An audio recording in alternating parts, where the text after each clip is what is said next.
AI가 나보다 일을 잘할 땐 요거는 더 이상 질문이 아니고 현실이 돼버린 거고, 그러면 이제 더 중요한 질문은 뭐냐면, 제가 봤을 때 작년까지만 하더라도 AI가 나보다 일을 잘할까? 일을 해줄까? 물음표를 할 수가 있었는데, 이제는 AI가 일을 더 잘할 거다. 그럼 제일 중요한 질문은 그 다음에 오겠죠. 나는 뭘 하지? 깜짝 놀랐어요. 그러다 보니 현재 미국에서는 특정 기업들은 에이전틱 AI가 등장하면 직원의 반을 지금 해고하겠다라고 대놓고 얘기를 하고 있어요. 네, 안녕하세요. 암원보 구독자 여러분, 김혜연이라고 합니다. 안녕하세요. 카이스트에서 뇌과학 그리고 인공지능을 연구하고 있는 김대식입니다. 교수님, 오랜만입니다. 저희가 작년이었나요? 작년 11월 달에 네. 저희가 암안보 촬영을 했었죠. 네, 그 이후로 벌써 4개월이 지난 시점인데요. 그렇죠. 그 사이에 대단한 어떤 무엇인가가 나왔다고 들었습니다. 그럼요.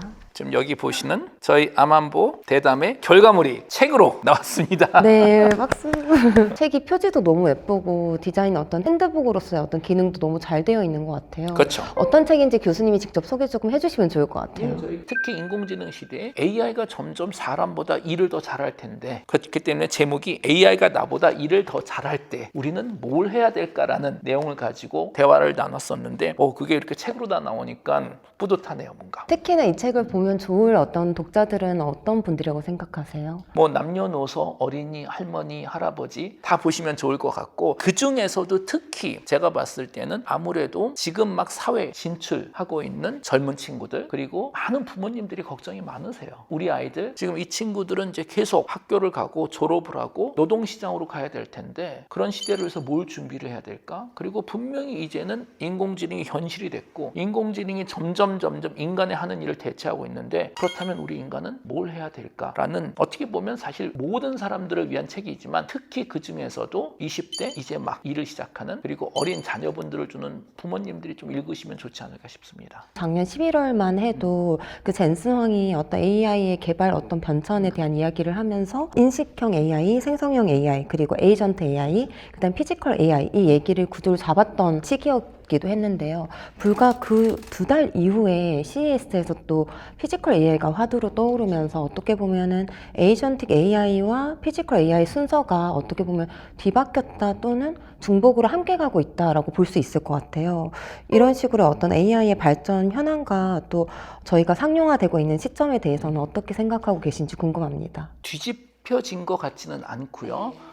함께 가고 있다가 맞지 않을까 싶고, 또는 에이전틱 AI가 더 빨리 치고 나가는 것 같기도 합니다. 많은 분들이 아시겠지만 생성형 AI는 정보를 만들어내는 기계입니다. 뭐 챗GPT, 제미나이, 클로우도 다 알고 있죠. 거기에 비교해서 에이전틱 AI는 실행을 해주는 인공지능이에요. 다시 말해서 뭐 유럽 가는 비행기표 알아봐 하면 생성형 AI는 정보를 알아보지만, 사실 우리가 정말 원하는 것은 AI가 여행사 홈페이지에 들어가서 메뉴를 제대로 누르고 빈칸에 신용카드 번호를 입력해서 그 표를 예약하는 거잖아요. 사실 이건 상당히 어려운 일이지만 이게 바로 소비자들이 원하는 거고, 이런 걸 해주는 기계를 우리는 에이전틱 AI라고 부릅니다. 에이전틱 AI라는 개념은 2025년 초에 제안이 됐고, 그 당시까지만 하더라도 에이전틱 AI가 제대로 되려면 한 5년 정도 걸릴 거라고 생각을 했었어요. 2025년에서 2030년 정도까지가 로드맵이었었는데, 안무관님도 아시겠지만 2026년 1월달, 2월달에 핵폭탄급 사건이 몇 개 있었죠. 2026년 1월달 오스트리아의 개발자십니다. 피터 슈타인베어거라는 이 개발자가 본인의 취미 프로젝트로, 그리고 이런 걸 취미생활로 하는 사람 도대체 이해할 수가 없잖아요. 그렇죠? 보통 취미하면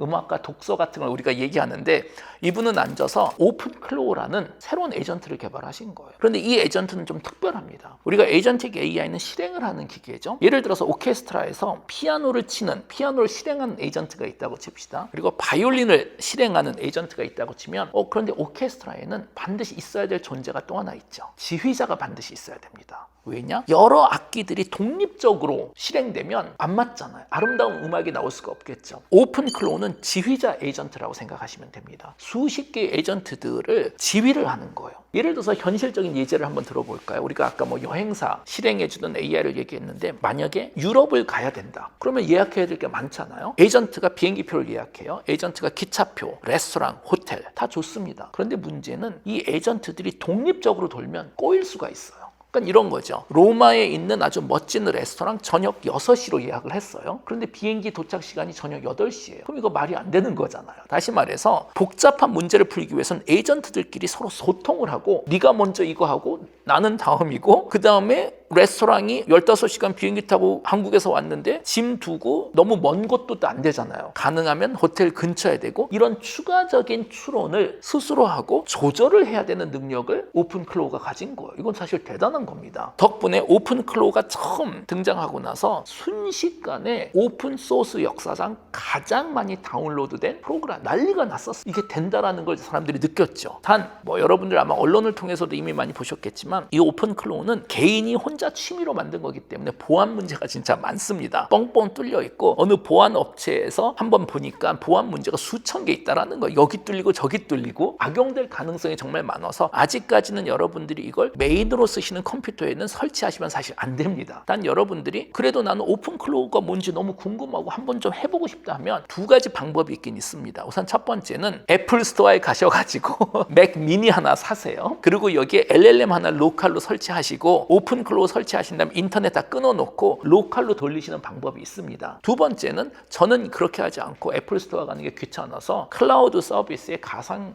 컴퓨터 만들고 가상 계정 만들고 가상 샌드박싱이라고 불러요. 돌려봤는데 좋긴 좋더라고요. 되기만 한다면. 예를 들어서 제가 하루에 해야 될 일들 그 몇 시까지를 AI하고 사실 오픈클로우는 채팅을 합니다. 왓츠앱이나 텔레그램 같은 거로 이렇게 얘기를 나는 이거 해주고 저거 해주고 저거 해줘. 그럼 순서대로 알아서 그걸 해주더라고요. 그러니까 뭐냐면 출근할 필요가 없겠더라고요. 되기만 한다면. 단 잘 안 되고 문제가 많기 때문에 아직은 하면 안 되지만 이제는 사람들이 이런 게 된다라는 거를 경험을 한 거예요. 그러니 다들 쓰겠다고 지금 난리가 났고 1월달, 2월달 오픈클로우가 지금 폭발을 해버린 거잖아요. 우선 가장 먼저 중국에서는 2월 달부터 오픈클로우가 별하별 서비스에다 탑재가 되기 시작했어요. 2월 중순부터 바이두에는 오픈클로우가 탑재가 돼버려서 이제는 그냥 서비스를 내가 쇼핑해야 되는 걸 다 얘한테 넘겨줄 수도 있고 또는 문샷 AI라는 아주 유명한 요새 핫한 그 중국 스타트업에서는 본인들이 자체 개발한 킴이라는 LLM에 오픈클로우를 탑재해버렸고 제가 이해하기로는 올해 1월 달부터 3월 달까지 오픈클로우를 사용하는 중국 스타트업만 수천 개가 지금 생겼다라고 알려져 있어요. 그런데 가장 최근에는 중국 정부에서 좀 자제하거나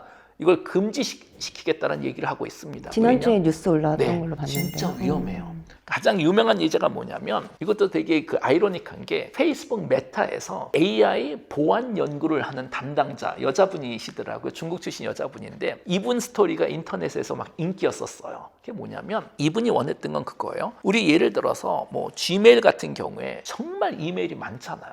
그리고 저도 Gmail을 지금 거의 뭐 한 20년 쓰기 때문에 누적된 이메일이 몇만 개에서 몇십만 개 될 겁니다. 근데 좀 정리를 하고 싶잖아요. 그런데 문제는 지금까지는 이메일을 정리할 때 규칙 기반 방법뿐이 쓸 수가 없어요. 우리가 룰을 주는 거잖아요. 10년 넘은 이메일은 다 삭제할 수가 있죠. 또는 사이즈가 넘으면 삭제해. 또는 뭐 특정 기업의 스팸은 삭제해. 그런데 사실 우리가 정말 하고 싶은 건 뭐냐면 예를 들어서 10년 넘은 이메일이지만 중요한 이메일이 있을 수 있잖아요. 누군가가 내 이메일 50만 개를 다 읽고 내용에 따라서 삭제할 거하고 킵할 거를 정해주는 걸 원하는 거예요. 근데 그걸 어떻게 하겠어요? 사람이 50만 개 이메일 읽을 수가 없잖아요. 오픈클로우는 할 수가 있거든요. 그래서 그 여자분이 했었던 게 뭐냐면 오픈클로우한테 명령을 한 거예요. 내 이메일 계정에서 네가 읽고 중요한 거는 킵하고 내가 지금 하는 일에 중요하지 않은 건 다 삭제해라. 근데 이게 무서우니까 이분도 처음에는 샌드박싱 한 다음에 가상으로 해봤어요. 했더니 되게 잘 되더래요. 그래서 잘 되는구나 하고 그럼 내 진짜 컴퓨터 계정, 내 진짜 이메일 계정에 써봐야지 하고 돌렸는데 여러분들 인터넷에 가시면 스크린 캡처까지 있습니다. 오픈클로우가 이분의 모든 이메일을 삭제해버리는 거예요. 그래서 계속 얘기를 하는데도 삭제하고 나중에 모든 이메일 삭제한 다음에 이메일 뭐 몇만 개 삭제했습니다라고 얘기를 해줘요. 그랬더니 여자분이 야 오픈클로우 나는 네가 이걸 읽고 의미 없는 이메일만 삭제하고 삭제하기 전에 나한테 항상 컨펌을 받으라고 했는데 너 왜 이렇게 다 삭제해버렸어 했더니 오픈클로우가 죄송합니다. 제가 실수를 했네요. 앞으로 그런 일 없을 겁니다. 여러분들 아시잖아요. 인공지능 죄송하다고 맨날 해요. 그 얘기는 무슨 얘기냐면 생성형 AI가 이상한 거 만들고 미안하다고 맨날 하잖아요. 그림 그릴 때도 고양이 머리에 리본 그려줘 하는데 안 그려주고 또 미안하다고 항상 그러는데 에이전틱 AI에서는 실수가 정말 중요한 게 되돌릴 수가 없잖아요. 그래서 그분은 이메일 다 날아간 거예요. 그래서 이런 식으로 에이전틱 AI, 특히 그 오픈클로우는 가능성은 있지만 리스크가 큽니다. 그래서 최근에는 이제는 이거를 제대로 된 거로 만들겠다라는 시도가 있고, 몇 가지 중요한 변화 같은 거는 특히 2월 달에 진짜 중요한 변화는 이걸 만든 피터 슈타인베어거가 오픈 AI로 이직을 했어요. 그 얘기는 뭐냐면 올 여름 정도 되면 챗 GPT에 오픈 클로우드 기능이 들어가지 않겠어요. 그리고 보안 문제 다 해결하겠죠. 그리고 바로 우리가 이걸 촬영을 지금 그 3월 중순에 하고 있는데, 바로 지난주에 GTC라는 엔비디아 컨퍼런스에서 젠슨 황이 오픈 클로우드를 본인들이 가지고 있는 안전한 소프트웨어 시스템에 연동시킨 네모 클라우드라는 걸 공개를 했더라고요. 그 얘기는 뭐냐면 오픈 클라우드 개인의 취미 프로젝트로 2026년 1월 달에 등장했는데 3달 만에 빅테크들이 이미 다 쓰고 있는 거예요. 그래서 에이전틱 AI의 발전 속도가 갑자기 가속도가 붙어서 2030년이 아닌 2027년 정도 되면 에이전틱 AI가 현실이 되지 않을까라는 생각을 지금 하고 있습니다. 사실상 어떻게 보면 책임을 맡기는 거기도 한데 보안에 문제가 있고 네. 그게 또 해결이 된다면 네. 더 많은 상용화가 이루어질 것 네. 같아요. 어떻게 보면 어떤 인간을 대체하는 어떤 직무의 변화들이 더 빠르게 일어날 수 있겠네요. 맞습니다. 저희 책의 제목이 AI가 나보다 일을 잘할 때잖아요. 일을 한다라는 것은 실행을 하는 거잖아요. 생성형 AI는 일을 한 게 아니에요. 얘는 정보를 만들어줬었어요. 그쵸. 사람으로 치면은 대화를 하는 것이고 내가 무엇을 알고 싶었는지 찾아주는 정도라면 말을 해주고 대화를 해준 거죠. 생성형 AI 시대에는 일은 인간이 여전히 했습니다. 단 일을 할 때 생성형 AI의 도움은 받았죠. 그런데 에이전틱 AI는 일을 해줄 수 있는 첫 인공지능이라고 이해하시면 되고, 원래는 이게 2030년 완성을 목표로 했었는데 2027년 정도에 등장하지 않을까? 그 얘기는 뭐냐면 이제 올해부터 그리고 2027년에는 매우 진지하게 우리가 인간이 실질적으로 하는 일을 AI가 하기 시작할 텐데, AI는 기계이기 때문에 한번 이해하고 하기 시작하면 더 잘하는지는 모르겠지만 적어도 쉬지 않고 할 수 있습니다. 우리 인간은 우리가 하루에 몇 시간을 일할까요? 안무가님은 어떠신지 모르지만 저는 진짜 늦잠 자는 걸 좋아해요. 우선 일어나면 거의 뭐 9시, 10시. 그럼 또 좀 고민 좀 하다가 인터넷 좀 보다가 밥도 먹었다가 좀 일하다가 또 쉬었다가, 대부분 보면 하루의 반 이상을 그냥 아무것도 안 하는 것 같아요. 사실은 AI는 쉬지 않고 일을 합니다. 그리고 쉬지 않고 일을 한다는 것은 일의 퀄리티 자체가 인간보다 떨어지더라도 많이 하면 어느 한순간에는 양이 퀄리티가 될 수 있거든요. 사실은. 그게 지금의 AI의 발전과 맥락이 똑같은 거 아니에요? 단 이제는 AI가 그거를 실행을 해줄 수 있기 때문에 제가 봤을 때는 이제는 이게 어떻게 보면 오늘 대담의 핵심일 수도 있을 텐데, 이제는 우리가 진지하게 AI가 많은 분야 또는 대부분 분야에서 나보다 일을 더 잘하는 세상이 시작된 것 같아요. 그것도 제가 작년 11월 달에 생각했었던 것보다 훨씬 더 빨리 새로운 세상이 오고 있네요. 지금 2026년이라고 하는 시기에 굉장히 적합한 제목이라는 생각이 드는 것 같아요. 그렇죠. 결과적으로 AI가 나보다 일을 잘할 때 요거는 더 이상 질문이 아니고 현실이 돼버린 거고, 그러면 이제 더 중요한 질문은 뭐냐면, 제가 봤을 때 작년까지만 하더라도 AI가 나보다 일을 잘할까? 일을 해줄까? 물음표를 할 수가 있었는데 이제는 AI가 일을 더 잘할 거다. 그럼 제일 중요한 질문은 그 다음에 오겠죠. 나는 뭘 하지? 사실 그게 지금 다들 관심이 있는 거잖아요. AI가 더 잘한다면 그럼 나는 집에 가야 되는 걸까? 그럼 집에 간다면 나는 어떻게 먹고 사는 걸까? 이런 매우 현실적인 질문들이 지금 나오기 시작하고, 그러다 보니 이건 지금 다 미국 데이터입니다. 여러분들 아시다시피 미국에서는 뭐 사실 뭐 노조도 없고 노동자 보호라는 것 자체가 사실 없어서 그 한국 분들은 이해하시기 어렵겠는데, 미국 회사에서는 갑자기 그걸 이제 핑크 슬립이라고 불러요. 내가 멀쩡하게 회사를 나가, 회사에서 핑크 슬립 주고 가세요 하면 그 자리에서 일어나서 나가야 돼요. 저도 개인적으로 비슷한 경험을 했는데, 이제 전 미국에서 교수 생활을 했으니까 행정원 선생님들이 있었어요. 일을 도와주는. 근데 그러다가 제가 한국에 들어올 때 어떻게 해야 되지? 저는 그 법적인 거를 모르니까 그래도 그분들한테 미리미리 알려줘야 되겠더라고요. 제가 이제 학교를 그만둔다라는. 그래서 저희 학교 이제 뭐 행정실에 가서 물어봤어요. 제가 뭐 3달 후에 이제 학교를 그만두는데 거기 직원들은 어떻게 하면 될까 했더니 학교에서 그 질문을 이해하지 못하더라고요. 그게 무슨 얘기냐. 그래서 그러니까 법적으로 뭔가 기간이나 절차가 있지 않냐 했더니, 아니 이메일 보내면 된다고, 나가세요 하면 나가야 된다라는 거예요. 그래서 그게 다예요 했더니 뭐 일주일 정도 시간 주면 아주 고마워할 거라는 거예요. 근데 대부분은 그날 아침에 얘기를 한다라는 거예요. 깜짝 놀랐어요. 그러다 보니 현재 미국에서는 특정 기업들은 에이전틱 AI가 등장하면 직원의 반을 지금 해고하겠다라고 대놓고 얘기를 하고 있어요. 그런데 이제 문제가 생기기 시작하죠. 그리고 또 하나 올해 있었던 중요한 사건 중에 하나는 2월 말로 제가 기억을 합니다. 2월 말에 월스트리트에서 시트리니 리서치라는 싱크탱크에서 아주 흥미로운 보고서를 하나 작성했습니다. 이게 뭐냐면 2026년이죠. 지금은 분명히 2028년 2년 후 거시경제 보고서를 지금 상상해서 낸 거예요. 이 보고서가 나오고 난리가 났었어요. 그 보고서의 핵심은 뭐냐면 에이전틱 AI가 등장하면 점점점 인공지능이 사람보다 일을 잘할 텐데 특히 미국에서는 그러면 바로 해고로 다 연결이 되는 거잖아요. 해고가 돼요. 그러면 이제 기업들의 생산성은 올라갑니다. 폭발적으로 기업들은 장사가 잘 돼요. 그런데 문제가 생기죠. 해고된 사람들은 소비를 안 할 거 아니에요. 내가 지금 해고됐는데 자동차 안 살 거 아니에요. 그런데 소비자들이 소비를 안 하면 기업이 만드는 물건을 누가 사는 거예요 도대체. 그러니까 딜레이가 있고 난 다음에 소비가 무너지기 시작하면 기업들도 문제가 생길 수밖에 없겠죠. 사는 사람이 없는데 생산성이 아무리 좋아도 사는 사람이 없으면 그건 무의미한 거잖아요. 그러다 보니 이 시트리니 리서치에서 예측하는 건 특히 아시는 분들은 아시겠지만 그 미국 시민들이 저축을 사실 거의 안 합니다. 모든 소비는 크레딧으로 사실 하는 거예요. 빚을 지고 소비를 하는 거고 나중에 갚는 건데 못 갚고 이제 소비가 얼어들기 시작하면 금융시장이 얼기 시작하고 특히 모게지 시장이 목락하기 시작하면 그 시트린 리서치에서의 예측은 2028년 정도, 그러니까 지금 2년 후쯤에 2008년 금융위기 같은 위기가 올 수 있다라고 시나리오입니다. 이건 예측은 아니고. 그게 나와서 난리가 났었고 결과적으로 이제는 이런 질문들을 우리가 매우 현실적으로 논의해야 되는 것 같아요. 정말 AI가 나보다 일을 잘한다면 세부적으로 조금 층위를 나누게 되면은 현재 학교를 다니는 학생들에게서는 뭔가 또 직접적으로 일자리에 대한 위협을 겪게 될 테고 그리고 지금 현재 활동하고 있는 중장년층 경우에는 새로운 환경에 또 빠르게 적응을 해야 되는 상황에 놓여 있고 반대로 노년층의 경우에는 또 AI를 기반으로 소외되는 소외층으로 또 분류가 되기도 하거든요. 이렇게 각 계층마다 조금 일자리에 대한 위협을 대처할 수 있는 방향이 있다면 조금 얘기해 주시면 좋을 것 같아요. 제가 봤을 때 저도 당연히 해결책은 없습니다. 그죠? 제가 인공지능 시대에 정말 생존할 수 있는 해결책이 있다면 지금 암안보에서 인터뷰를 하는 게 아니겠죠. 일단 우리가 함께 고민을 해봅시다.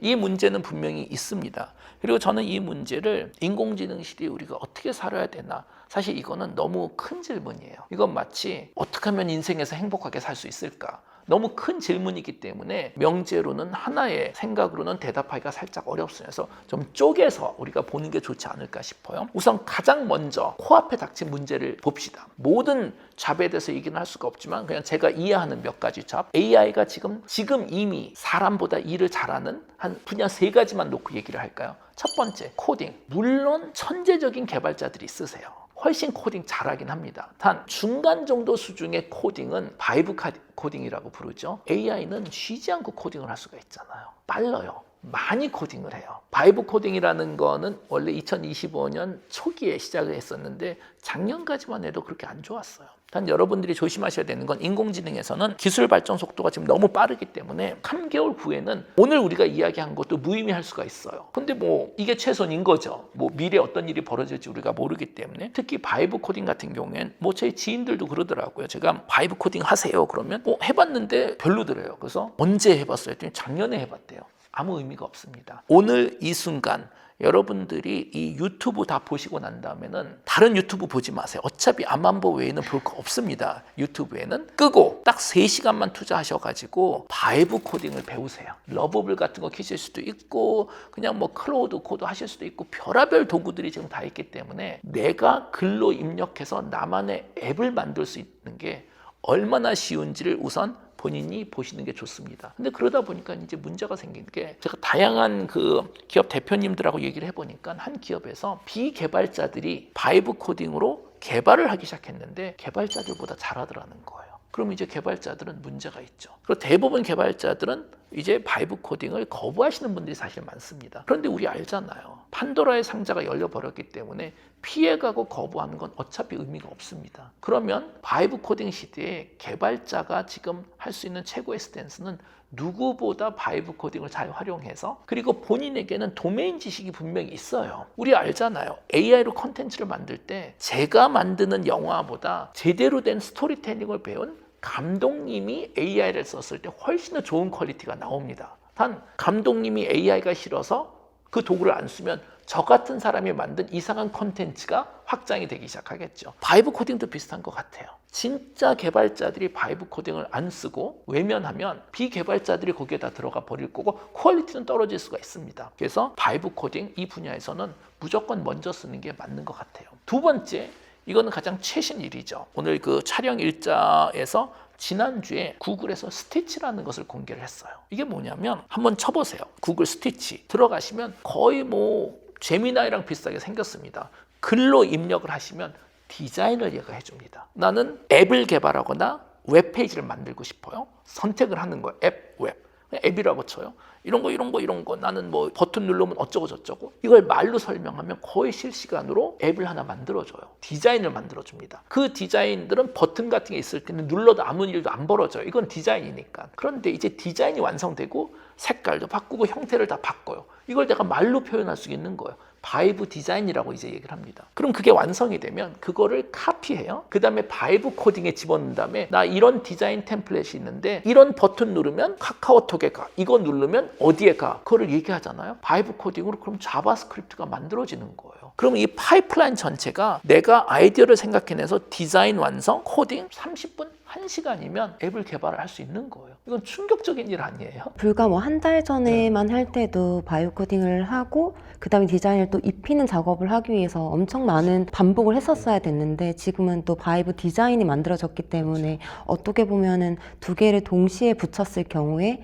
그냥 뚝딱 결과물이 나올 수밖에 없겠네요. 나올 수뿐이 없어요. 그리고 또 세 번째, AI가 인간보다 더 잘하기 시작한 건 또 올해 있었던 일이죠. 올해 1월달 시댄스가 나왔죠. 영상, 영화. 컨텐츠, 영상, 영화. AI로 컨텐츠 만드는 거는 이미 2년 전부터 가능은 했었어요. 이론적으로. 근데 우리 기억하잖아요. midjourney 같은데 귀여운 고양이 그려줘. 그럼 그려줘요. 근데 편집이 안 됐어요. 고양이 머리에 리본을 씌워줘 하면 리본 쓴 고양이 그려주는데 다른 고양이잖아요. 갑자기 일관성이 유지가 안 됐었어요.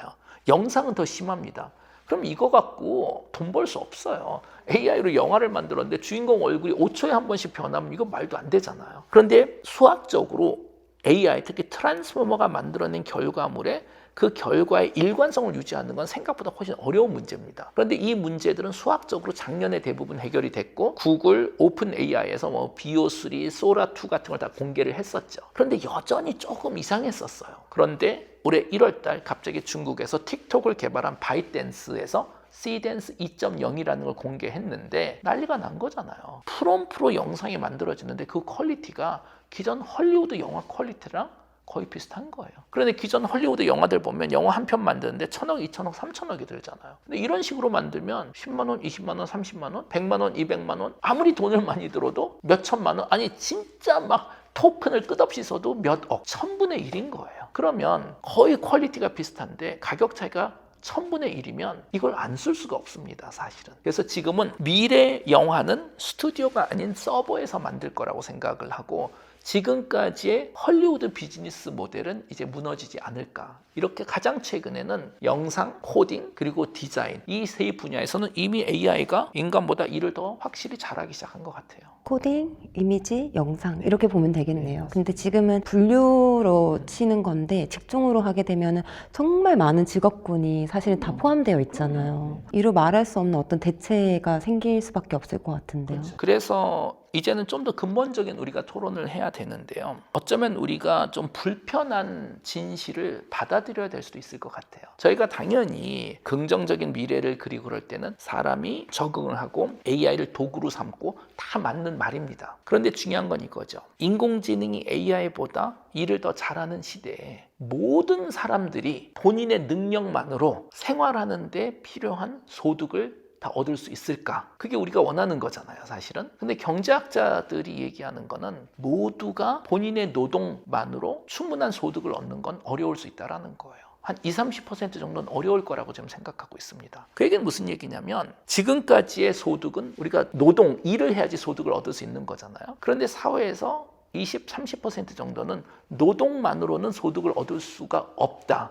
자, 그럼 여기서 두 가지 방법이 있어요. 하나는 사실 더 이상 의미 없는 일자리를 인조적으로 지켜줄 수가 있습니다. 규제를 통해서, 법을 통해서 또는 막 돈을 막 거기다 스폰서링을 할 수도 있겠죠.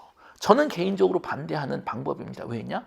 이게 밑독이 깨진 항아리예요. 물을 계속 부어도 다 빠지게 돼 있어요. 그리고 사라질 업종은 인조적으로 지킬 수는 없으니까 딜레이는 좀 시킬 수 있을 텐데 문제는 그걸 어차피 없어질 일자리를 딜레이 시키기 위해서 상상을 초월할 사회적인 비용, 그리고 이건 다 소비자들이 국민이 세금으로 낸 돈을 거기다 쏟아붓어야 되는데, 아니 필요하면 저는 투자하는 게 맞다고 생각하는데 이게 누적되는 것이 아니고 바로 사라져 버리는 거잖아요. 그래서 어쩌면 사회적으로 우리가 모든 업종과 직업을 지키는 건 불가능하다. 포기할 건 빨리 포기하자. 우리가 소득을 유지하기 위해서는 사회적인 노력을 해도 되지만 무의미한 일자리를 유지하는데 투자하는 것은 그거는 저는 의미가 없다고 생각해요. 그래서 우리가 지금 앞으로 고민해야 될 거는 노동만으로는 모두가 소득을 얻을 수 없다면 비노동적인 소득을 이제 고민을 해야 됩니다. 비노동적인 소득? 그러면 우리나라에서는 그냥 여전히 기본소득을 생각해요. 근데 저는 개인적으로 기본소득을 반대합니다. 왜냐? 역사적으로 기본소득 실험을 해봤더니 한 사람당 돈 주잖아요. 난리가 나요. 저도 그럴 것 같아.